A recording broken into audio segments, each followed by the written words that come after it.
ఎందుకు వాడుతున్నారంటే ఆయన 2800 జనాభా ఉన్న ఈ గ్రామంలో అతను ప్రథమ పౌరుడు. అతన్ని గౌరవించవలసిన బాధ్యత మన అందరి మీద ఉంది. కాబట్టి ఆ పదం వాడుతున్నాను. నాకంటే వయసులో చిన్నతనైనా ఓ సర్పంచ్ గా ఎన్నికైన తర్వాత అతనికి ఇవ్వాల్సిన గౌరవం ఇవ్వాలి. కాబట్టి ఖచ్చితంగా గౌరవనీయులైన తాడి శ్రీనివాసరావు గారి అభినందన సభలో ఆయన గెలుపుకు కారణమైనటువంటి వ్యక్తుల సమక్షంలో, ఆయన గెలుపుకు కారణమైనటువంటి ప్రజల సమక్షంలో మరి అభినందన సభ కార్యక్రమం ఏర్పాటు చేయడం అనేది చాలా సంతోషించే పరిమాణం. వెంకయ్య గారు తర్వాత మాట్లాడుకుంటారు కానీ కొన్ని రోజులు ఉన్నాయి. దయచేసి మాట్లాడద్దు. ఎదరు రోజుల్లో కూర్చున్న అసలు మాట్లాడద్దు.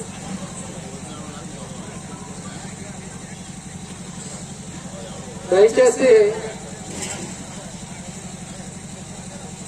ఎలక్షన్స్ లో ఆయన గెలుపు కారకులైనటువంటి ప్రజలందరికీ కూడా కాడినాడు గ్రామం తరఫున హృదయపూర్వకమైనటువంటి అభినందనలు తెలియజేస్తున్నాం. ఎందుకంటే ఎలక్షన్స్ అయిపోయింది.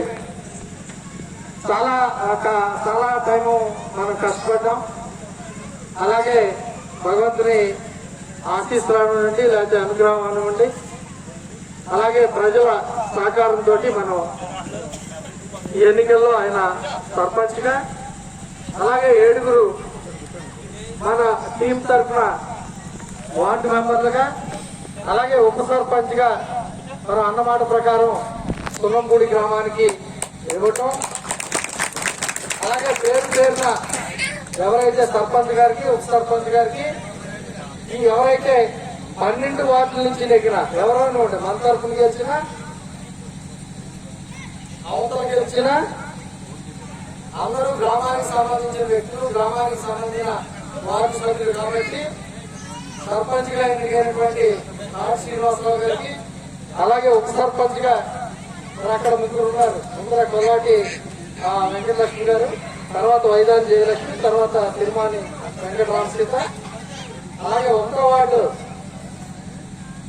పెరుమెస్సు ధనలక్ష్మి గారు, అలాగే 2వ వార్డు కోనపరాజు శివరామరాజు, అలాగే 3వ వార్డు కొత్తపల్లి వెంకటలక్ష్మి గారు, అలాగే 4వ వార్డు జమ్ము శ్రీనివాస్ గారు, 5వ వార్డు రుద్రరాజు రామకృష్ణరాజు గారు, 6వ వార్డు జమ్ము వెంకట సూర్యం గారు, 7వ వార్డు కాపవరపు వెంకటేశ్వరం గారు, 8వ వార్డు ముంగిలి శ్రీను గారు, 9వ వార్డు నంబూరి వర్మ గారు, 10వ వార్డు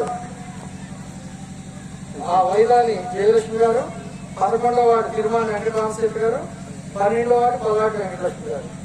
ఈ 12 మందికి పేరున హృదయపూర్వకమైనటువంటి అభినందనలు తెలియజేస్తాం. ఎలక్షన్స్ అయిపోయినాయి.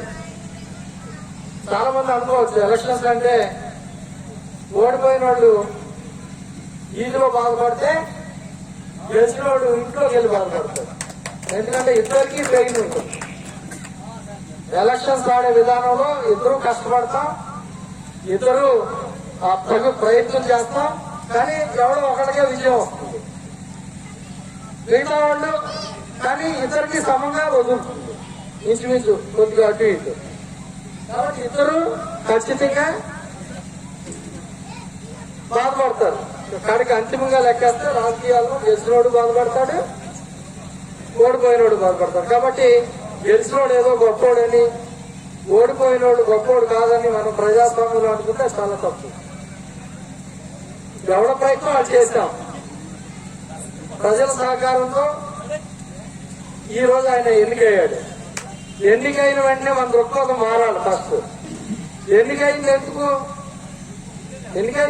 గ్రామ పంచాయతీ సర్పంచ్ గా మనం ఎందుకు ఎన్నికయ్యాం, అలాగే వార్డు సభ్యులుగా మనం ఎందుకు ఎన్నికయ్యాం, గ్రామంలో ఉన్న సమస్యల పరిష్కారం కోసం మనం వంతు ప్రయత్నం చేసి గ్రామాన్ని అభివృద్ధి పథంలో తీసుకెళ్ళడానికి 100% ప్రయత్నం చేసినప్పుడే ఆ ఎలక్షన్స్ కి లేకపోతే మనం ఆడిన విధానానికి అర్థం పడుతుంది. కాబట్టి దయచేసి ఎప్పుడు గెలుపు అవనివ్వండి, విజయం అవనివ్వండి, అది వినయాన్ని తేవాలి తప్పించి బాధ్యతను పెంచాలి తప్పించి అహంకారం గాని లేకపోతే ఆ గెలుపు మనకు ఆనందం అవ్వాలి తప్పించి ఎదుటికి బాధ అవ్వకూడదు. బాధ అవ్వకూడదంటే గెలిచిన వాళ్ళు ఒక పద్ధతిగా మనం ఉండాలి, ఓడిపోయిన వాళ్ళు ఆ ఉందాతనాన్ని కాపాడుకోవాలి. కాపాడుకున్నప్పుడే ప్రజాస్వామ్యంలో ఎలక్షన్స్ యొక్క పరమాత్మ ఏంటన్నది అర్థమవుతుంది. కాబట్టి దయచేసి ఈ రోజు నుంచి గ్రామంలో ఏ సమస్య ఉన్నా లేకపోతే ఏ సమస్య పరిష్కారం కావాలన్నా మరి తాటి శ్రీనివాసరావు గారు అక్కడ సర్పంచ్ గా ఉన్నారు కాబట్టి ఆయన దృష్టికి తీసుకెళ్లి ఆయన ద్వారా ఈ గ్రామాన్ని అభివృద్ధి పథంలో తీసుకెళ్ళడానికి మన వంతు ప్రయత్నం మనం చేయాలి. కానీ ఆ ప్రయత్నం చేయాలంటే దానికి మన సహకారం అంతా కూడా ఆ సర్పంచ్ గారికి ఆ టీం కి ఉండాల్సిన బాధ్యత మన అందరి మీద ఉంది. ఈ మాట నేను ఎందుకు చెప్తానంటే చాలా మంది అనుకోవచ్చు చాలా వ్యవస్థ గురించి చాలా మందికి పూర్తిగా తెలియదు. మొన్న చెప్తాను, ఇవాళ చెప్తున్నా. ఈ దేశానికి ప్రధాని నరేంద్ర మోడీ అయితే, ఈ రాష్ట్రానికి ముఖ్యమంత్రి జగన్మోహన్ రెడ్డి గారు అయితే, ఈ గ్రామానికి ప్రథమ పౌరుడు ముఖ్యమంత్రి అయినా ప్రధాని అయినా తాడి శ్రీనివాసరావు గారు. ఎందుకంటే గ్రామంలో జరిగే ప్రతి పని పంచాయతీ తీర్మానం లేకుండా, పంచాయతీ బోర్డు యొక్క అనుమతి లేకుండా భారత రాష్ట్రపతి కూడా దాన్ని మార్చడానికి లేదు. రాజ్యాంగంలో అంత పటిష్టమైన గ్రామ స్వరాజ్యంలో గ్రామ సర్పంచ్ యొక్క బాధ్యతలు విధులు అన్నీ ఉన్నాయి. కాబట్టి దయచేసి ఇంకా కొంతమంది ఉన్నారు, నేను చూస్తున్నాను. రేపు నుంచి ఎవరో ఇన్ఛార్జీలు వేస్తారంట, ఆ ఇన్ఛార్జీ మొత్తం చూస్తారంట, తాడి శ్రీనివాసరావు గారు వెళ్ళి కూర్చుని వచ్చేయటమంట అన్న మాటలు వినపడుతున్నాయి. ఇంకా ఇది 2020 అయిపోయి 2021లోకి వచ్చాం. కరోనా కూడా వచ్చి వెళ్ళిపోయింది. ఇంకా ఎందుకు అలాంటి మాటలు? ఏదైనా సర్పంచ్ గా ఎన్నికైంది అతను కాబట్టి అతను తన బాధ్యతను తను సక్రమంగా నిర్వర్తించడానికి మన వంతు సహకారం మనం అందించి గ్రామాన్ని అభివృద్ధి చేసుకోవాల్సిన బాధ్యత అందరి మీద ఉంది. నేను మీకు కూడా చెప్తా, ఓడిపోయిన వాళ్ళు శత్రువులు కాదు. అలాగే గ్రామ ప్రజలు ఎలక్షన్స్ లో అందరూ కలిసి పోటీ చేస్తాం. కానీ ప్రజలు కొంతమందికి అవకాశం ఇస్తారు. అవకాశాన్ని మనం సద్వినియోగం చేసుకుని ఎవరు చెప్పినా అది మంచి అయితే స్వీకరిస్తారు, చెడు అయితే ఆలోచించి నిర్ణయం తీసుకోవాలి.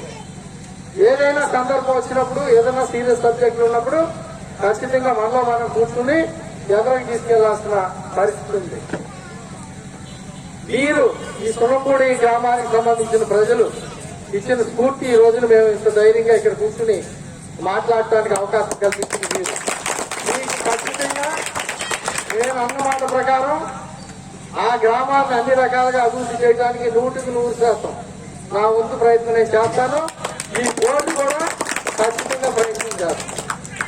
ఎందుకంటే మీరు ఆ స్ఫూర్తి ఇవ్వకపోతే మేము ఈ ఎలక్షన్స్ ఈ గ్రామానికి చాలా నష్టం జరిగింది. నాకు తెలుసు ఏం నష్టం జరుగుతుంది.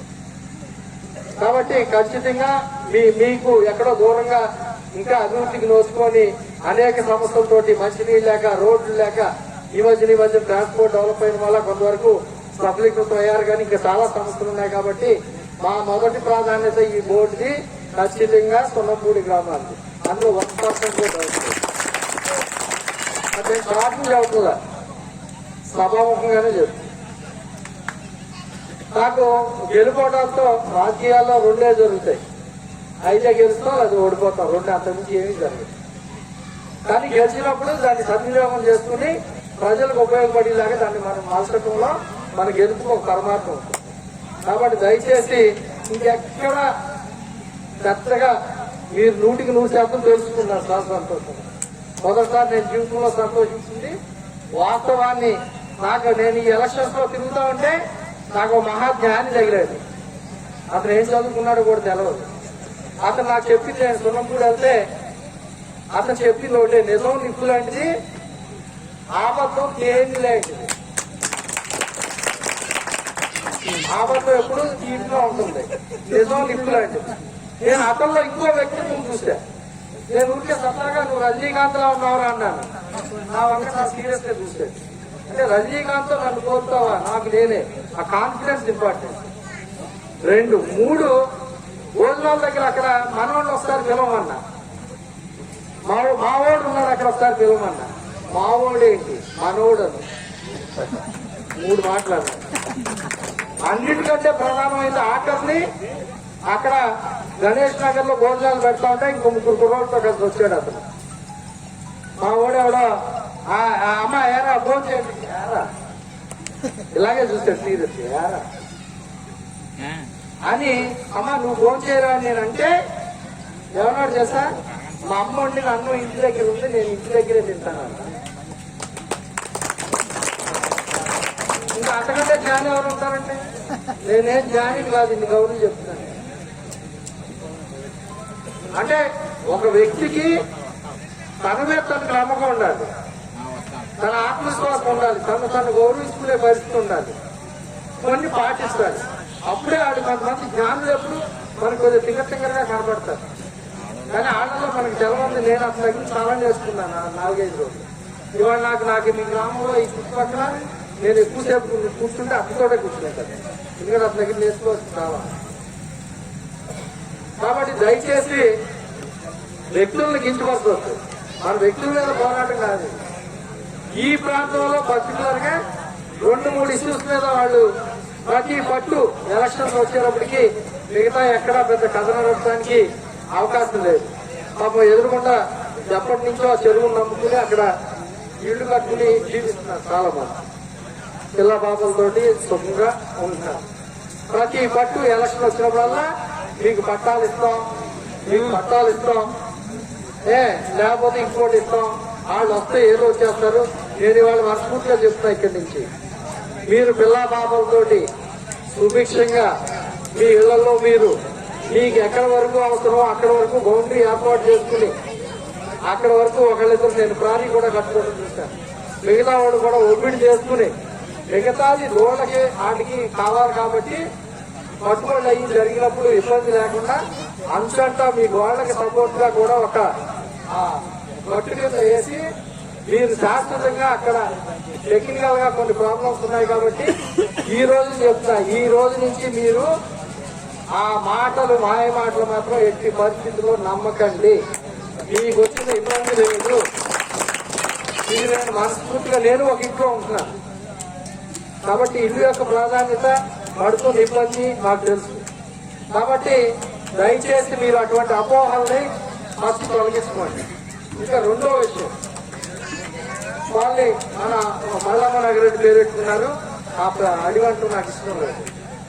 మల్లమ్మ నగర్ లో అందరూ దగ్గర ఒక 40 కుటుంబాల దాకా 40 సెంట్లో ఇల్లు కట్టుకున్నారు. గవర్నమెంట్ పాలసీలో ఇంకా దానికి ఫండ్ పడాల్సింది ఉంది. వ్యవస్థలో వాళ్ళకి పొజిషన్ సర్టిఫికేట్లు ఉన్నాయి, కట్టుకున్నారు. మీకు వచ్చిన ఇబ్బంది కానీ మిమ్మల్ని మార్చే పరిస్థితి కానీ ఖచ్చితంగా అక్కడ లేదు. దయచేసి ఒకసారి మీరు అర్థం చేసుకోండి. ఓటు అన్నది ఆత్మగౌరవానికి సంబంధించి. ఓటు అందరూ అడగవచ్చు, ఎవరైనా ఎవరి ప్రయత్నం వాళ్ళు చేస్తాం. కానీ ఓటుని ఒత్తిడితో వేయించుకోలేము, ప్రేమతో వేయించుకోగలం. ఇంత ప్రాంతం ఉండగా ఈ ప్రాంతం మీదే ఎక్కడైతే చిన్నవాళ్ళు ఉన్నారో, ఎవరైతే ఇబ్బంది పడుతున్నారో వాళ్ళని ఒత్తిడి చేసి వాళ్ళని అవమానపరిచే విధంగా మనం ఓట్లు వేయడం అంటే ఖచ్చితంగా ప్రజలు అవమానించడమే ప్రజాస్వామ్యం. అడగండి, 1-2 సార్లు మేము చేసాం, భవిష్యత్తులో చేయబోతున్నాం కాబట్టి మాకు అవకాశం కల్పించండి అని అడగండి. అవకాశం ఇస్తే మంచి పని చేయండి. అంతేగాని ఓటుని ఒత్తిడితోటి ఖచ్చితంగా చేసే పరిస్థితి నాకు ఇక్కడికే కనపడతాను. కాబట్టి దయచేసి ఇక్కడ ప్రజానికానికి కూడా నేను చెప్తా, నా వల్ల ఏమన్నా చిన్న లోటుపాట్లు ఉంటే అవి ఏంటన్నది నేను సరి చేసుకోవడానికి సిద్ధంగా ఉన్నా. కానీ నిజాన్ని నమ్మండి. ఆ సొన్నంపూడి జ్ఞానం చెప్పినట్టు నిజం నిప్పు లాంటిది, అబద్ధం తేని లాంటిది. కాబట్టి ఏంటంటే మీరు దయచేసి మళ్ళీ చెప్తా, మీరు ఇష్టపూర్వకంగా ఎవరికి ఓటేసినా నాకు ఇష్టమే. ఓటు అన్నది ప్రజాస్వామ్యంలో హక్కు. కానీ బలవంతాన్ని, బలహీనుల్ని మనం ఇబ్బంది పెట్టి వాళ్ళని రాత్రుళ్ళు పగలో తెల్లవారులు మనం వాళ్ళని ఓటుకి ఇబ్బంది పెట్టే పరిస్థితి తీసుకొస్తే అది ప్రజాస్వామ్యానికి మంచిది కాదు, ప్రజల్ని కూడా మనం అవమానించినట్టు. కాబట్టి దయచేసి మళ్ళీ చెప్తా, ఈ ప్రాంతంలో నేను చూసే చాలా ఎలక్షన్స్ లో ఎందుకో డిస్ప్లేర్ అవుతుంది, ఎందుకో తెలియదు. ఎందుకంటే వాళ్ళు నాకు 60 సంవత్సరాలు, ఇంచుమించు నేను 17 సంవత్సరంలో నాకు రాజకీయమైన ఒక స్పృహ ఉంది. అంటే దగ్గర దగ్గర 40 ఏళ్ళ నుంచి నేను ఈ వ్యవస్థను అబ్జర్వ్ చేస్తున్నాను. మరి ఎందుకు అలాగా ప్రతి పట్టు నిజానికి వాస్తవానికి ఏదైతే గ్రామ అభివృద్ధి కార్యక్రమాల్లో భాగస్వాములు అయ్యే వాళ్ళకి ఒక పద్ధతిని ఒక విధానాన్ని అవలంబించే వాళ్ళకి ఎందుకు పూర్తి మద్దతు రావట్లేదు అన్నది నాకు అర్థం అవుతుంది. కాబట్టి దయచేసి నేను మళ్ళా చెప్తా, మీరు రాబోయే రోజుల్లో నేను చెప్పినంత అబద్ధం అనుకోండి, ఫస్ట్ అలాగే అమలు చెప్పింది కూడా పూర్తిగా అబద్ధం అనుకోండి. చెప్పింది వినండి, ఇంటికి ఆలోచించుకోండి. ఏది వాస్తవం అయితే ఏది నిజమైతే మా వాళ్ళు చెప్పినట్టు దాన్ని అంగీకరించి మీరు మూర్తులు. కాబట్టి అప్పుడే ప్రజాస్వామ్యానికి ఖచ్చితంగా మంచి జరుగుతుంది. కాబట్టి దయచేసి మళ్ళీ చెప్తున్నా, ఇక్కడ కొన్ని సమస్యలు ఉన్నాయి, కొన్ని ప్రభుత్వ పరంగా కొన్ని సమస్యలు ఉన్నాయి. ఇది చెప్తా, సీఎం గారు చెప్పారు, జగన్మోహన్ రెడ్డి గారు, ఎక్కడైతే ప్రజలు దగ్గరగా ఉందో, నివాస ప్రాంతాలకు దగ్గరగా ఉన్నాయో అక్కడ ఇళ్ల స్థలాలు ఇవ్వమని చెప్పారు. అంతేగాని ఊరికి దూరంగా ఇవ్వమని ఆయన ఏం చెప్పలే.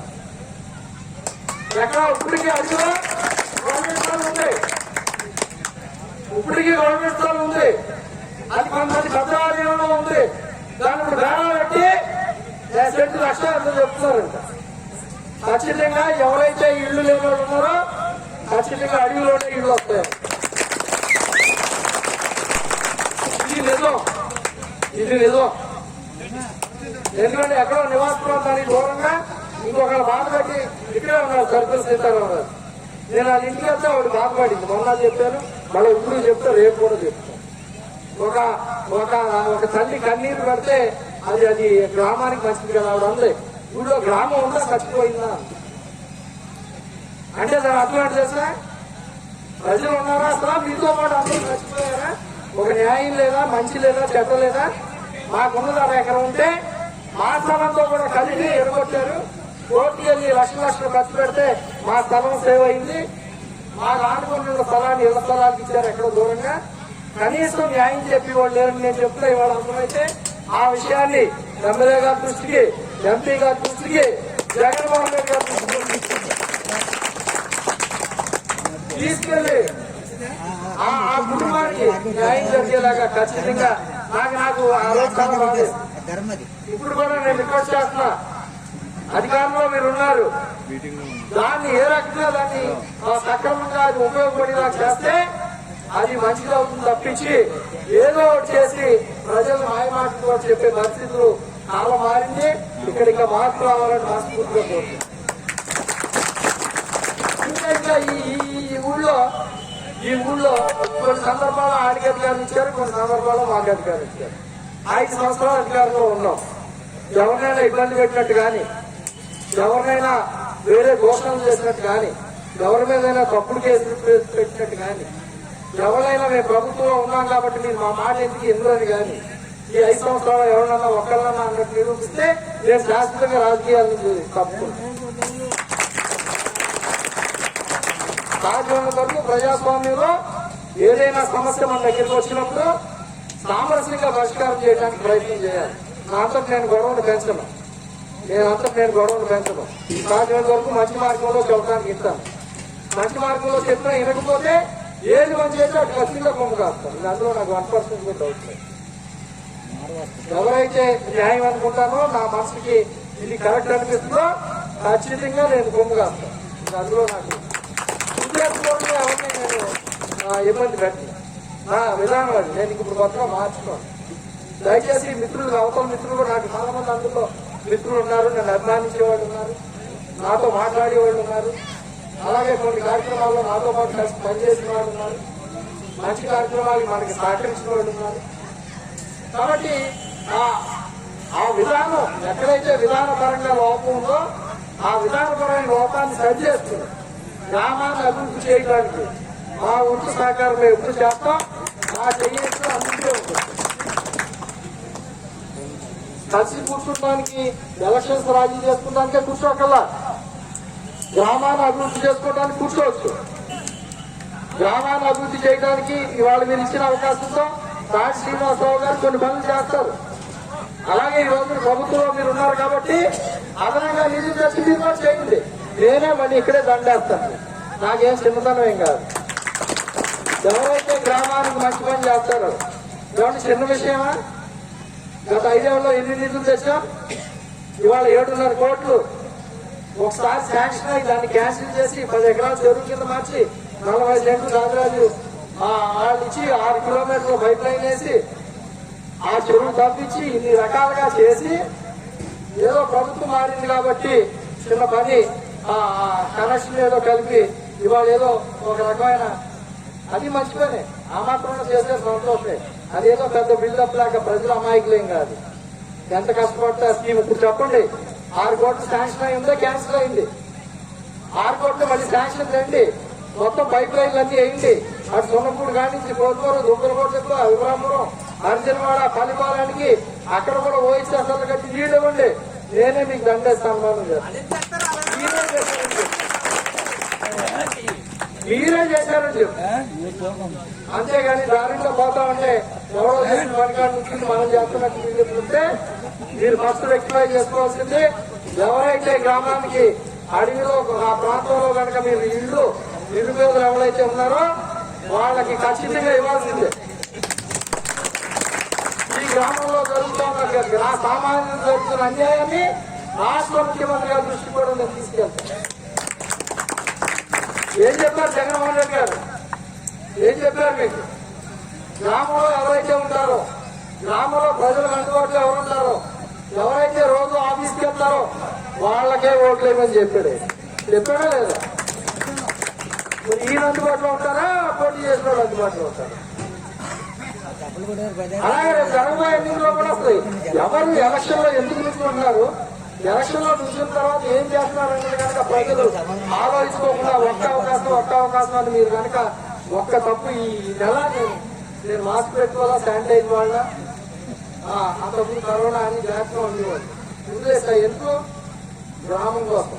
ఒక్కసారి కనుక మనకు అక్కడ తప్పు జరిగితే 5 ఏళ్లు మళ్ళీ, ఎందుకంటే మంచి స్వీకరించే స్థితిలో లేరండి. నేను కొన్ని సందర్భాలు చూశాను. కనీసం ఒక పెద్ద రకం చిన్న రకం గతంలో గ్రామానికి చేసిన సేవలు లేకపోతే గ్రామానికి చేసిన అభివృద్ధి కార్యక్రమాలు మనం డిస్కస్ చేసుకుని మనకు అవకాశం వచ్చి చేద్దామన్న ఆలోచనలో లేనప్పుడు ఖచ్చితంగా ఆ టైం వచ్చినప్పుడు నిజంగా బాధ్యత అయిన వాళ్ళు కనుక దూరంగా ఉంటే గడిచి సమాజానికి చెడు జరుగుతుంది. అందుకనే నేను ఖచ్చితంగా ఇంత ఒక స్పీడ్ గా మిగతా టీం అంతా కూడా వచ్చి ఎలక్షన్ ఆడామంటే దానికి కారణం ఉంది. కాబట్టి దయచేసి మళ్ళీ చెప్తున్నాను నేను, ఈ ప్రాంతం ఎవరైతే ఒత్తిడితోటి ఎవరైతే ఎవరి మీద అయితే లేనిపోయిన అపోహలో ఇందాక నేను చెప్పింది నిజం మళ్ళీ చెప్తాను. ఎవరైతే ఈ సీతాళం గట్టు మీద ఉన్నారో వాళ్ళని బౌండరీస్ ఫిక్సప్ చేసి వాళ్ళకి అవసరమైన స్థలాన్ని కేటాయించి తర్వాత నీళ్ళకి ఇబ్బంది లేకుండా భవిష్యత్తులో పశువులు ఇతర అవసరాలకు ఇబ్బంది లేకుండా చేసిన తర్వాత అప్పుడు పాలసీ పరంగా ప్రభుత్వ పరంగా దానికి హైకోర్టు జడ్జిమెంట్ ఉంది, సుప్రీంకోర్టు జడ్జిమెంట్ పట్టాలు ఇవ్వటానికి. కాబట్టి ఏమైనా రిలాక్సేషన్ వస్తే జరుగుతుంది. అది కాకుండా ఎవరైతే చెప్పినా అది మోసం. ఒకవేళ పెట్టించిన సంతకాలు అవి గోపిలి సంతకాలు, దొంగ సంతకాలు మిమ్మల్ని అందించకుండా. కాబట్టి దయచేసి రెండోది, ఎవరైతే అడవిలో గణేష్ నగర్ లో ఉన్నారో ఎవరైతే ఇళ్ల స్థలాలు నాకు ఇబ్బంది పడుతున్నారో ఖచ్చితంగా అక్కడ గవర్నమెంట్ స్థలం ఉంది. ఇక్కడిక్కడే ఉంది గవర్నమెంట్ స్థలం. వాళ్ళు చెప్తూ ఖచ్చితంగా గవర్నమెంట్ స్థలంలోనే ఊరికి దగ్గరగా అన్ని వస్తువులు ఉన్న మీతో పాటు బంధువులు, కుటుంబ సభ్యులు, సామాజిక వర్గాలు ఉన్న చోటే మీకు ఇళ్ల స్థలాలు కేటాయింపు జరిగేలాగా నేను ప్రయత్నం చేస్తా. నేను మాట అన్నానంటే ప్రయత్నం జరుగుతుంది. ఊరికే మాట అనేసి ఉండదు. ఖచ్చితంగా మీకు 2 విషయాలు దృష్టిలో పెట్టుకోండి. ఎవరైనా చెప్పినా వినండి, మంచి చెడ్డ విశ్లేషించుకోండి, చేసుకుని భవిష్యత్తులో ఎదురుకెళ్ళడానికి ప్రయత్నించండి. కాబట్టి దయచేసి సీతారామరాజు గారు, మేము ఈ విషయంలో సరిగ్గా స్పందించిన మాట వాస్తవం. మీరు మీ కుటుంబం పడుతున్న బాధను మేము అర్థం చేసుకున్నాం. అవతల నాయకుల దృష్టి కూడా తీసుకెళ్తాను. అవసరమైతే నేను కూర్చున్నానికి నాకేం సిగ్గేం కాదు. కూర్చుని ఆ తోటి మనుషులు బాధపడకుండా మనం ప్రయత్నం చేద్దాం. అలాగే మిగతా మిత్రులు కూడా నేను చెప్పేది ఒకటే, ఇక్కడ ఉన్న పరిస్థితుల్లో దయచేసి ఒక్క నిమిషం దయచేసి ఒక్క నిమిషం రాము మారయ్య మీరు కూర్చొని వినాలి, కబుర్లు చెప్పుకుంటాను బోళ్ళ టైం. దయచేసి ఈ ప్రాంతంలో ఏ సమస్య ఉన్నా జనరల్ గా ఏమైందంటే మామూలు వ్యవసాయాలు ఉన్నప్పుడు ఒక రకమైన సమస్యలు ఉన్నాయి. వ్యవసాయం ఉన్నప్పుడు సమస్యలు ఏంటి, మా మహాగొడవ వచ్చి ఎక్కడ వచ్చింది, గట్లవర్లు కూడా వచ్చి ఇక్కడ 2 మామూలు అడిగితే కప్పుతో ఇంకో పారేస్తున్నాడు అంతేనా, అక్కడ నుంచి తగ్గు లేదు. వాటర్ టైట్ వచ్చినప్పుడు కంటగాడు వచ్చింది తగ్గు, ఆటాలు వేసుకుని నీళ్ళు వేసుకుని ఆ రోజు అయిపోయిన తర్వాత చెరువులు వచ్చింది తర్వాత సరిహద్దులు కూడా ఈ గోడలు ఇక్కడ వచ్చింది, నాకు అక్కడ గ్రేడ్ ఉంది, ఇలా రకరకాలుగా ఉండేది. అప్పుడు ఏం ఇబ్బంది లేదు. ఇప్పుడు ఏం చెరువులు వచ్చిన తర్వాత అంతా ఇబ్బంది, ఎందుకంటే దీనికి కొంత కట్టెలు ఉండాలి, లేకపోతే ఏదైనా కాకులు కానీ కొంగలు కానీ లేకపోతే వెళ్తా మనిషి ఆ చెయ్యి అందులో పెట్టినా వైరస్లు వచ్చి దెబ్బతింటుంది. కాబట్టి కొంచెం జాగ్రత్తగా ఉండాల్సిన వాస్తవం. ఇతర రైతులు కూడా మనం ఇబ్బంది పెడుతుంది. అలాగే ఇప్పుడే వస్తాయి కొత్త రకం సమస్యలు, ఓదులు కలిసి దారులు కాడ చిన్న సమస్యలు కాడ వస్తాయి. కాబట్టి అటువంటి సమస్యలు ఏమైనా ఉన్నా అందరూ కలిసి కూర్చుని మంచి చెడ్డ ఇబ్బంది లేకుండా అది చిన్నోళ్ళైనా పెద్దోళ్ళైనా ఒకరికొకరు సహకరించుకుంటే ఎవరికి వెళ్ళే పరిస్థితి అందరూ చేద్దాం. ఇంకోటి మీరు ఒకసారి అర్థం చేసుకోవాలి, ఒక పని చేయకుండా తేలికే కాదండి. ఉదాహరణ మీరు 10 ఏళ్ళ నాడు ఒకసారి చూడండి, మొత్తం పొంతులన్నీ ఇసుకు పోసిన వల్ల ఈ రోజు లారీలో వెళ్ళి ఆ రోజు మా వాడు ఎక్కడ చనిపోయాడు, మా స్వర్గస్థులు అయ్యాడు. ఎవరైనా మన శాఖాబత్ మా వాడు అప్పుడప్పుడు నిజాలు మాట్లాడు, మరి పిస్తనా కొడకలారా ఎంత ఇసుకు చేస్తున్నారు, పొందులు వేస్తున్నారని అనుకుంటున్నారు, రేపు నుంచి అన్ని చెరువు దగ్గరికి వెళ్ళిపోతాయి, మనకి పని తగ్గిపోతుంది అని చెప్పి కొడుతాం. కానీ ఇవాళ అదే పొంతులు ఇవాళ ట్రాక్టర్లు వెళ్ళినా ఇంకోటి వెళ్ళినా లారీలు వెళ్ళినా మరి వాళ్ళు జరుగుతుంది. ఆ రోజు ముందుతో ఎంత కష్టపడ్డా మీరు ఇక్కడ చెరువు చూశారు, నేను మళ్ళీ చెప్పుకోకల్లా ఎంతో తీశాను. ఇక్కడ ప్రతిరోజు మట్టి 100 మంది 1000 మంది కంటిన్యూగా చేస్తానే ఉన్నారు. కాబట్టి అలా ప్రతి సందర్భంలో ప్రభుత్వం నుంచి వచ్చిన అన్ని కూడా మనం ఎవరికి చేసుకుంటూ వెళ్ళాం. ఇవాళ తులంపూడి ఆ రోడ్లు అవనివ్వండి, ఏది యువపాడి నుంచి ఏలూరుపాడు వరకు, అలాగే పోపాడి నుంచి తులంపూడి తులగూడ దగ్గర ఆ క్రాస్ బిట్ అవన్నీ కూడా కాబట్టి ఆ పనులు స్పీడ్ గా వేయడానికి ప్రయత్నం చేయాలి. ప్రయత్నం చేస్తే అప్పుడు వాళ్ళ ప్రభుత్వ అధికారంలోకి వచ్చిన తర్వాత స్పీడ్ గా మనకి వీళ్ళు కూడా సహకరించారనే కృతజ్ఞత ప్రజలు కూడా ఉంటుంది. కాబట్టి దయచేసి నేను మళ్ళా చెప్పే ఒకటే, మీరు చాలా మంది రకరకాల అబ్బాయిలు వేస్తారు. ఈ ప్రాంతంలో 4-5 ఉన్నారు.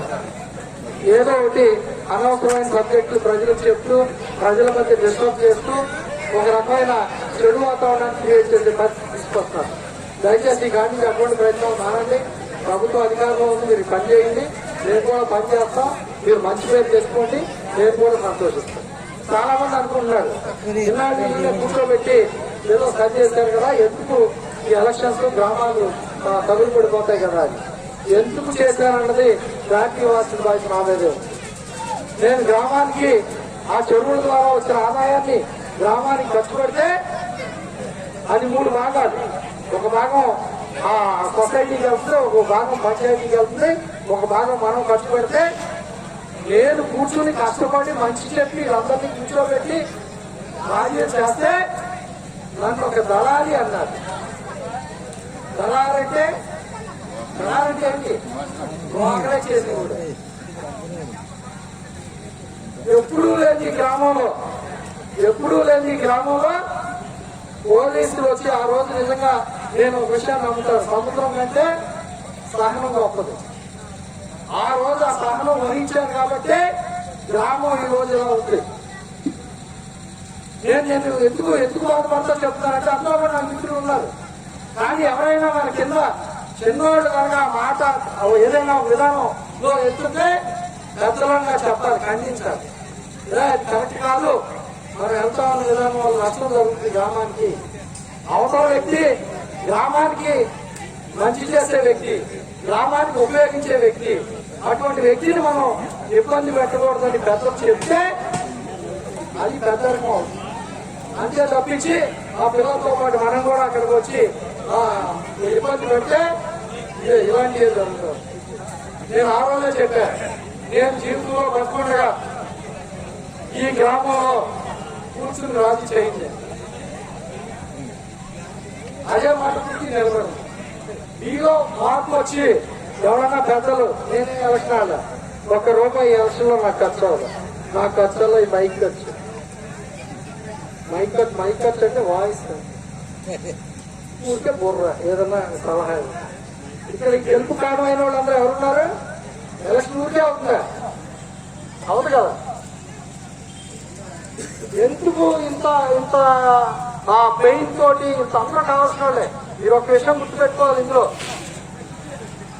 దీనికి భగవద్గీత చాలా మంది చదువుకుంటారు. మీరు భగవద్గీతలో శ్రీకృష్ణుడు అర్జునుడికి చెప్తాడు ఏమని, అర్జునుడు ఎదురులోకి వెళ్ళిన తర్వాత సఫలాన్ని పక్కనాడేసి ఆ ఎదురుకున్న గురువు గారు ద్రోణాచార్యుడు, అటు భీష్మాచార్యుడు, అటు అన్నదమ్ములు, ఇటు పెద్దల్లి పిల్లలు, పింతల్లి పిల్లలు, స్నేహితులు, మిత్రులు కనబడితే వాళ్ళందరితో నేను ఇద్దరు ఎలా చేయనని అడుగుతాడు. అడిగితే భగవద్గీత సారాంశం కొన్ని రోజులు, ఇప్పుడైతే సంవత్సరాలు పడుతుంది అది చెప్పాలి ఆ యుగంలో. కాబట్టి ఎందుకు యుద్ధం చేయాలన్నది విడమర్చి చెప్పిన తర్వాత అర్జునుడు ఆ యుద్ధంలో భాగస్వామ్యం చేస్తాడు. అవతల ఉంటాడు, ద్రోణాచార్యుడు ఉంటాడు, లేకపోతే భీష్ముడు ఉంటారు, మహామహులు ఉంటారు, కర్ణుడు ఉంటాడు. కానీ అంతిమంగా ఎవరు గెలిచారు? ధర్మం గెలిచింది. ఎవరైతే న్యాయంగా ఉంటారో, అది కలియుగం అయినా ఏ యుగం అయినా, ఎవరైతే నీతిగా ఉంటారో, ఎవరైతే నిజాయితీగా ఉంటారో వాళ్ళు ఖచ్చితంగా గెలుస్తారు. గెలవాలి, గెలిస్తేనే ధర్మం వస్తుంది. కాబట్టి దయచేసి చాలా మంది అనుకుంటారు, చాలా మంది సందర్భంగా ఒకటి చెప్పాలండి. ఇక్కడ ఈ ప్రాంతంలో ఉన్న ప్రజలకి కూడా ఉన్న కొన్ని శక్తులు కూడా ఒక గురువుగా సముద్రం వారంటే వెళ్తా ఉంటాడు. వెళ్తా ఉంటే గురువు గారికి ఒక శంఖం దొరుకుతుంది. ఆ శంఖం తీసుకుని చేతితో పట్టుకుంటే చేమ కొడుతుంది. చేమలు ఉంటాయి గుంపు దాంట్లో. సముద్రంలోకి ఇస్తాడు గురువు. ఇంకా శిష్యుడు అడుగుతాడు, గురువు గారు పాపం పుట్టింది వస్తేమో కదా, మరి నువ్వు ఇసిన మిగతా సేవలు కూడా మరి చనిపోతున్నాయి కదంటే, పుట్టే గుణం ఉన్న సేవ కూడా ఉన్నందుకు ఖచ్చితంగా అవి కూడా శిక్షించబడతాయి ఆయన గురువు గారు ఆ సూత్రం ద్వారా చెప్పారు. కాబట్టి దయచేసి మన మంచివాళ్ళే కదా, లేకపోతే మన చెడ్డవాళ్ళు కదా, చెడ్డవాడిని సమర్థించే రాబోయే రోజులు వచ్చినప్పుడు చిన్నప్పుడు కూడా అంటారు తోటకూర కాడప్పుడే అని. తల్లి తోటకూర కాళ్ళు ఎక్కువస్తే కుర్రోడు అమ్మ పని తెచ్చేవాడు ఆయన ఉంటుంది. తర్వాత ఈ ఒంటి బంగారం కూడా ఎత్తుకెళ్ళి పచ్చిపోతుంది. ఆ రోజు బాధపడుతుంది. ఏది ఇలాగా ఆ రోజే నేను తోటకూర కాడప్పుడే కనుక చెప్తుంటే ఇవాళ నాకు ఈ పరిస్థితి. అలాగే మీతో పాటు ఉన్న వ్యక్తులకు చెప్పండి, గ్రామానికి మంచి జరిగే పరిస్థితుల్లో మనం దానికి సహకరించి అనుగుణంగా లేకపోతే రాబోయే రోజుల్లో మరి కురుక్షేత్రంలో ఏం జరిగిందో అదే జరుగుతుంది. కాబట్టి దయచేసి మళ్ళీ చెప్తున్నా, నేను మన కూడా ఉన్నవాడికి కూడా ఎలక్షన్స్ రాకుండా డబ్బులు ఖర్చు పెట్టడం కాదు, మంచిదనం అంటే ఊరికే డబ్బులు ఇవ్వడం కాదు. దాన్ని ఏం చేసినా దానికి ఒక అర్థం పరమార్థం ఉండాలి. మనిషిని నిలగొట్టుకునే గుణం రాజకీయాల్లో ఉండాలి. నాకు పార్టీ ఎవరు కొట్టేస్తారో నాకు అన్నది వానికి వెళ్ళాక మనం చూడం. కానీ మంచిని ప్రోత్సహించేవాళ్ళు, ధర్మాన్ని ఆచరించేవాళ్ళు ఎవరైతే పద్ధతిగా ఉంటున్నారో అది కూడా ఉండడానికి భయపడే పరిస్థితి వచ్చినప్పుడు అది ఖచ్చితంగా నాయకత్వం యొక్క బలహీనత. ఉన్న బలహీనత నుంచి బయటికి రండి. ఇప్పుడు మీరు అనుకుంటున్నారు కాకినాడ బాబు లేదో కాకినాడ. ఇప్పుడు నేను మైగట్టి బయలుదేరితే కైకూరు పునాదులు కదా, కైకూరు పునాదులు కలుగుతాయి. నేను 89వ సంవత్సరంలో ఎమ్మెల్యే క్యాండిడేట్, 89వ సంవత్సరంలో 94లో ఎమ్మెల్యే క్యాండిడేట్. ఈ రోజు కూడా ప్రధానమైన నేను ఏ పార్టీలో ఉంటే ఆ పార్టీలో ఆ కార్యక్రమాన్ని నిర్వహించింది నేనే. శక్తి ఉంది, ఇంత పద్ధతి ఉంది, ఇంత విధానం ఉంది, ఎందుకు నేను అంటే ముందర మన ఇల్లు మనం ప్రకటించుకోవాలి, మన గ్రామాన్ని మనం అభివృద్ధి చేస్తున్నాడు. దాంట్లో మీరు ఎక్కడికి వెళ్ళండి రాష్ట్రంలో తెలుసుకున్న మట్టికి దాంట్లో అనగానే మీకు ఒక మంచి ఇమేజ్ వస్తుంది. నేను 250 గ్రామాల్లో దైవాది ఫౌండేషన్ లో ఉత్తమ గ్రామ సమితి కన్వీనర్ గా భారత రాష్ట్రపతి ఈ శతాబ్దంలో గాంధీ మహాత్ముల తర్వాత అత్యున్నత వ్యక్తి అబ్దుల్ కలాంను ముట్టుకుని ఆయన చేతుల మీదుగా నేను ప్రయత్నిస్తున్నాను. నాకు అటువంటి మహామహుల యొక్క స్ఫూర్తి నా శరీరంలో ఉంటుంది. ఎప్పుడన్నా నేను చెప్తున్నానా, ఎక్కడన్నా గొడవ పెట్టుకున్నానా? 250 గ్రామాలు ఉంటే మన్నే ఎందుకు గుర్తించారు? ఈ గ్రామాన్ని ఎందుకు గుర్తించారు? ఈ గ్రామం పద్ధతిగా ఉంటుంది, ఈ గ్రామంలో అందరూ కలిసిమెలిసి ఉంటారు, అన్ని పనుల్లో భాగస్వాములు అవుతారు, వీళ్ళకి ఈ మంచి గ్రామం అటువంటి మూమెంట్ ని తీసుకొచ్చారు. కాబట్టి ఈ గ్రామ ప్రజల తరఫున నన్ను గౌరవించారు. నన్ను ఒక్కడిని గౌరవించినట్టు కాదు, ఈ గ్రామాన్ని గౌరవించారు. ఈ గ్రామంలో 2800 మంది ప్రజలే 2800 మందిని గౌరవించినట్టే. కాబట్టి అటువంటి గొప్ప వ్యక్తుల దగ్గర పనిచేసి రాష్ట్ర వ్యాప్తంగా పార్టీలో కానివ్వండి, సమాజంలో ఎలాంటి మీరు చుట్టుపక్కల ఎక్కడికి వెళ్ళినా మీరు తెలవని చోట తాంజారు బాబు అంటే ఏంటో అటు వైఎస్ఆర్సీపీ అవనివ్వండి, లేకపోతే ఇంకో పార్టీ అవనివ్వండి, వెళ్ళొస్తారు అడగండి ఎందుకు వచ్చింది ఆ పేరు. ఒక పద్ధతిగా ఉండి పనిచేస్తాం కాబట్టి మీరు కూడా పనిచేయండి, పేరు తెచ్చుకోండి. మాతో పాటు ఇంకో మనిషి ఎదిగాడు, పేరు తెచ్చుకున్నాడని నేను కూడా సంతోషిస్తాను. అంతేగాని నన్ను ఇబ్బంది పెట్టాలి, ఏదో కాకినాడ బాబుని తీసుకొస్తే ఏదో అయిపోతుంది అనుకుంటే మీరు ఉమ్ము వస్తే పైకి ముఖం మీదే పడద్దు, ఆకాశంలో గుమ్ము వస్తే మళ్ళీ మీ ముఖం మీదే పడద్దు. కాబట్టి ఈ గెలుపు కాకినాడ బాబు నేను అనుకోకుండా, ఈ గెలుపు కాకినాడ ప్రజల్ని నాకు కూడా ఉన్న మిత్రులు ఉందండి. ఆ లేకపోతే నేను లేను. ఇవాళ గాంధీ మార్పులో కూర్చున్నా డబ్బులు చేయకపోతే ఎలక్షన్స్ ఆడే పరిస్థితి లేదు. కాబట్టి అంత ధైర్యంగా ఇవాళ అతను చిన్న కుటుంబం నుంచి వచ్చి ఆటో నడుపుకుంటున్నాడు. ఓ ధర్మప్రభు అన్నాయంట. ధర్మప్రభు ఎందుకంటే అంటే కలియుగంలో ధర్మప్రభులే అంటారు. ఆయన ఆటో నడుపుకుంటా జగన్ 10 చేసేసారు సరిపోదా, ఎలా సర్పంచ్ గారు గౌరవం లేని సర్పంచ్ గారు అని నువ్వు దండం పెట్టాలి. ఇలా అది అంటే అతను బట్టి రైల్వే స్టేషన్ లో టీఎం అబ్బాయి చాలా తక్కువ కులం, అంటే తక్కువ కాదంటే కులం తక్కువ కాదు, చాలా తక్కువ సంఖ్యలో ఇవాళ గుజరాత్ కి 5 సార్లు ముఖ్యమంత్రి చేసి ఇవాళ భారతదేశానికి 2 సార్లు ప్రధాని దశ దిశ చూపిస్తారు. ఆయన బీజేపీ ఆఫీస్ లో అక్కడే పడుకుని ఆయన పెట్టిన తిని పొద్దుగా లేచి చీప్ రేట్ చూసి వచ్చింది. అంటే ఆ వ్యక్తి దగ్గర సమర్థత ఉంటే, ఆ వ్యక్తి దగ్గర సరుకు ఉంటే ఏ స్థాయిగా అయినా వెళ్తాడనడానికి అటువంటి మహానుభావులు నిదర్శనం. అంతేగాని అతను చేసే పని కాదు. ఇవాళ అతను నిజాయితీ వాడు తాటాగిట్లో ఉన్నాడు అతను, అందరిలో మంచి పేరు తెచ్చుకున్నాడు. మరి అటువంటి వ్యక్తుల్ని మనం ప్రోత్సహించాల్సిన అవసరం ఉంది. కాబట్టి దయచేసి మళ్ళీ చెప్తున్నా, మీకు మళ్ళీ చెప్తున్నాను, నేను మొన్న చెప్పా మళ్ళీ చెప్తున్నా, విధానం మార్చుకోండి. కలిసిమెలిసి గ్రామాన్ని అభివృద్ధి చేసుకుందాం. ప్రజలు మాకు అవకాశం ఇచ్చారు కాబట్టి పంచాయతీ పరంగా మేము చేయవలసింది మేము చేస్తాం. ప్రభుత్వంలో మీరు ఉన్నారు కాబట్టి ప్రభుత్వ పరంగా ఏమైనా ఉంటే తీసుకొచ్చి అభివృద్ధి చేయండి. గ్రామాన్ని కలిసిమెలిసి అభివృద్ధి చేయడానికి నాకేం రాష్ట్రాలు లేవు, నేనేం చిన్నతనం అనుకోను, నేను మీకు ఎప్పుడు అడిగిమడిగే ఉంటాను.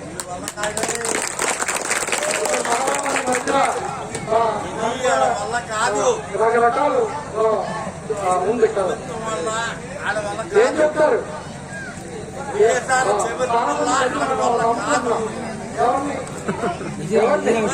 యేసుప్రభు కూడా నమ్ముతారు చాలా మంది. నమ్ముకుని దాని మీద యేసుప్రభుని సిలువ ఎందుకు వేశారు? ఎందుకు వేశారు? సమాజానికి మంచి చేస్తున్నాడు, అందరికీ మంచి బోధిస్తున్నాడు, ప్రజల్లో మార్పు తీసుకొస్తున్నాడు. అంతేనా? ఎవరన్నా గ్రంథం మీద అనుభవం ఉన్నారా? ఏ తప్పు చేయకుండా అతను ప్రజలకు మంచి చెప్తూ వచ్చాడు కాబట్టి అతన్ని అక్కడ శిక్షించారు. కానీ ఇవాళ ఆయన దేవుడు అయ్యాడు, దేవుడు ప్రపంచానికి ఆయన.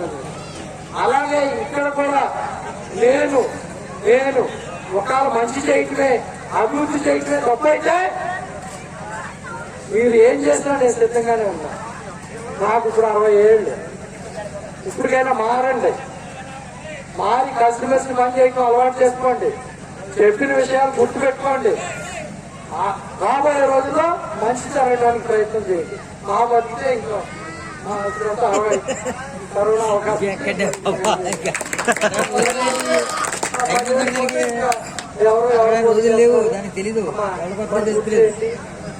అని అడిగి బయటకు వచ్చాను. అందుకని ఈ ఎలక్షన్ కూడా నేను చేయడానికి కారణం అది. మీరు అనుకోవచ్చు నాకు ఒత్తిళ్ళు ఉన్నాయి, నాకు ఇంట్లో పిల్లలు ఊరుకోవట్లా, నేనేవాడికి ఇవ్వాలా, ఆస్తులే ఇవ్వాలా, అయినా నన్ను బాగానే చూస్తాను. నా భార్య వస్తుంది, ఆవిడ రోజు సాయంకాలం ఏదోకి పురాణం. అలాగే మా అమ్మ. అలా ఎవరో హ్యాపీగా ఉన్నాం, చాలా ఇబ్బందులు ఉంటాయి.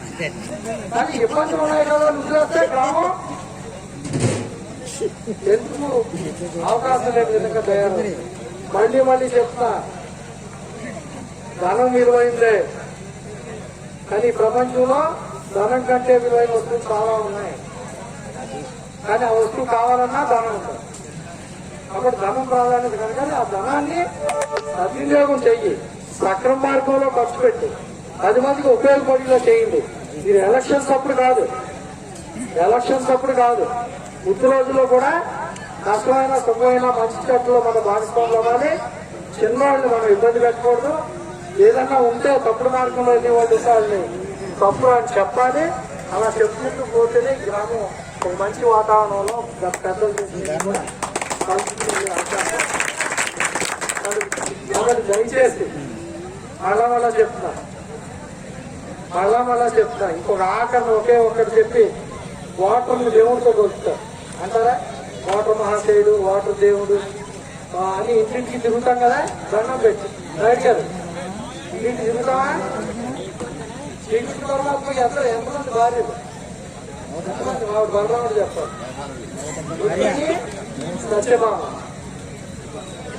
సత్యభామ దగ్గర విపరీతమైన బంగారం ధనం ఉంటుంది, దాంతో పాటు అహంకారం కూడా. ఇతరులు ఎవరు గొప్ప శ్రీకృష్ణ పరమాత్మ మూలాధారం ఉంటే ఇవి తెచ్చి ఆవిడ దగ్గర బంగారం ధనం తెచ్చి ఆ మూటలో పడేస్తూ ఉంటాం. కృష్ణుడు అందులో కూడా చదవాలి. రుక్మిణీ దేవి వచ్చి ఒక చిన్న తులసి దళం తెచ్చి దాని మీద అయితే బరువు శ్రీకృష్ణుడు బరువు అంటే దాని అర్థం ఏంటి? ధనం అహంకారాన్ని చేయకూడదు, ధనం మంచి పనికి ఉపయోగపడాలి, ధనం వేరే రకంగా ఉపయోగపడుతుంది. మన పురాణాల్లో చెప్పారు, అన్ని పురాణాలు భగవద్గీతలో లేకపోతే బైబిల్లో చెప్పినా పురాణంలో చెప్పినా అది ఆచరిస్తే అప్పుడు దాని యొక్క ఫలితం ఉంటుంది. అంతే తప్పించి ఎన్ని మనం చేసుకున్నా, ఎన్ని జ్ఞానాలు చేసినా, ఎన్ని గుళ్ళు గోపురాలు దొరికినా, ఎంతమంది స్వాములు కాళ్ళకి దండాలు పెట్టినా, కాళ్ళని ఎత్తుగా చేసుకుని లక్షలు ఇచ్చినా అహంకారం కనుక పోకపోతే దేవుడు దొంగలు అన్నది మనకి పురాణం చెప్తుంది. కాబట్టి దయచేసి అహంకారం తగ్గించుకోండి, కలిసిమెలిసి పని చేద్దాం, గ్రామాన్ని అభివృద్ధి చేద్దాం. అలాగే రాబోయే రోజుల్లో ఖచ్చితంగా మంచి నిర్ణయంతో నేను ఇక్కడ కొంతమంది ఉన్నారు మిత్రులు, నేను మళ్ళా చెప్తా, పదే చెప్పినట్టు ఖచ్చితంగా మీరు రాబోయే రోజుల్లో కూడా సందర్భం వచ్చినప్పుడు ఖచ్చితంగా కూర్చుని మంచి చెడ్డ డిస్కస్ చేసుకుని ఎవడ పడితే ఆయన సొంత నిర్ణయాలు తీసుకోకుండా ఎవరు పడితే వాళ్ళు భుజాన్ని వేసుకురాకుండా వాస్తవం ఏంటో తెలుసుకోకుండా ప్రతి అంశంలో దూరి వాటిని ఇబ్బంది పెట్టే పరిస్థితి చేయగలరు. ఏ సమస్య వచ్చినా నా దృష్టికి తీసుకురండి. ఈ నిమిషం నుంచి నేను చనిపోయే వరకు ఈ గ్రామం యొక్క బాగోగులు చూస్తూనే ఈ మాట ఎందుకన్నానంటే అబ్దుల్ కలాం అన్నిటికంటే ఇష్టమైంది ఏంటి తెలుసా? ఆయన భారత రాష్ట్రపతి చేసిన తర్వాత ఆయన ఆస్తంలో తెలుసా? ఆయన సైంటిస్ట్. భారతదేశ సరిహద్దుల మొత్తం యుద్ధ సామాగ్రికి మా వెపన్స్ అయ్యి మా మిసైల్స్ అయ్యి తయారు చేసింది ఆయన. తర్వాత భారత రాష్ట్రపతి అయ్యాడు. తర్వాత ఆయన స్కూల్స్ లో టీచింగ్ ప్రొఫెషన్ లో ఉన్నాడు. ఎక్కడో ఒక యూనివర్సిటీలో పాఠం చెప్తూ చనిపోయాడు. అంటే ఆయన ఏదైతే వృత్తి నమ్ముకున్నాడో అలాగే నేను ఏదో పని చేస్తా ఉండకపోతే నాకు అంతకంటే ఆనందం. నేను ఏదో ఒక పని ప్రజలకు ఉపయోగపడేలాగా చేస్తూ నేను చాలా హ్యాపీ అవుతాను. ఆయన ఆశ్చర్యం చెప్తా మీకు. ఆయన అయిపోయిన తర్వాత ఒక సూట్ కేసు, 2 సూట్లు, ఒక ఇల్లు ఆశ్రమానికి ఇచ్చేసారు ట్రస్ట్కి. బ్యాంక్ బ్యాలెన్స్ కూడా ₹1,00,000. అది కూడా కావాల్సిన వాళ్ళకి ఇచ్చేసారు. మీరు ఊహించగలరా? అటువంటి వ్యక్తులు ఇంకా ఈ భూమి మీద ఉన్నారని భారత రాష్ట్రపతి చేసిన వ్యక్తి. అందుకని ఖచ్చితంగా స్ఫూర్తి మనం తీసుకోవాలి. అలాగే ఈ గ్రామానికి ప్రధానమంత్రి కృష్ణరాజు గారు డిఎస్పీ గారు చేసిన సేవలు కూడా మన దృష్టిలో పెట్టుకుని చాలా మంది మిత్రులు చూస్తారు. మీరు రుజుతాడా లేదా? నేను ఎప్పుడో కానీ నేను నా మనసులో ఉన్న తర్వాత జనరేషన్ కూడా చెప్తాను. మా జనరేషన్ అయిపోయింది. ఇక అన్ని సంస్థలోకి వచ్చేస్తాయి. చెవులు కళ్ళు అన్నీ వాహన పాటలు కూడా అప్పుడప్పుడు ఇండికేషన్ చెప్తున్నారు. తర్వాత జనరేషన్ చెత్తయ్య ఈ బ్యాచ్ ఉన్నారు, వంకన్నయ్య ఈ. ఆ తర్వాత జనరేషన్ మా చిలకరాముడు చిన్న ఉన్నారు చాలా మంది.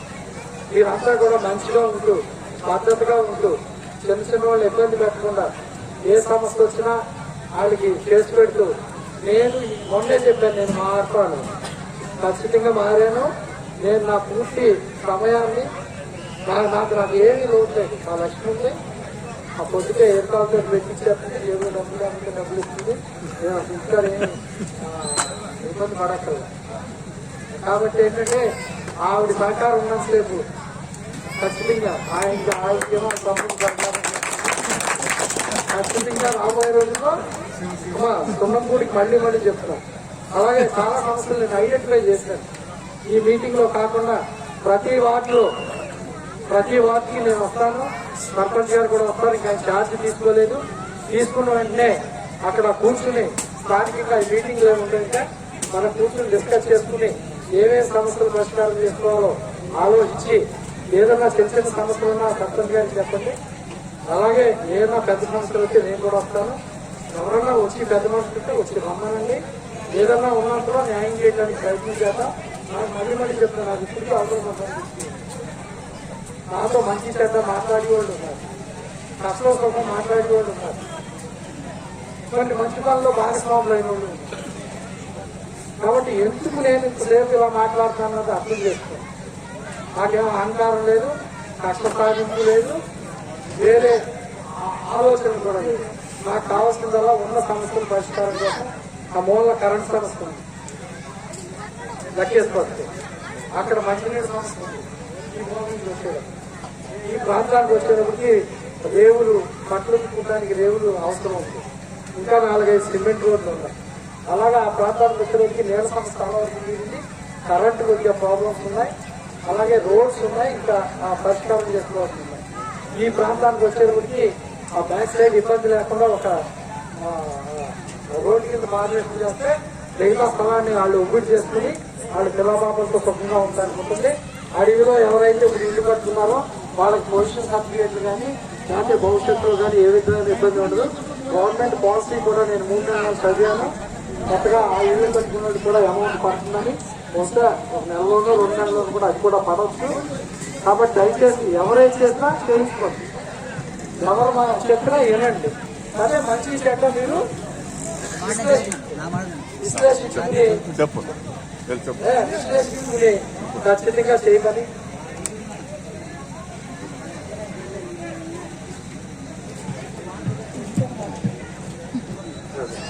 ఒక్క నిమిషం.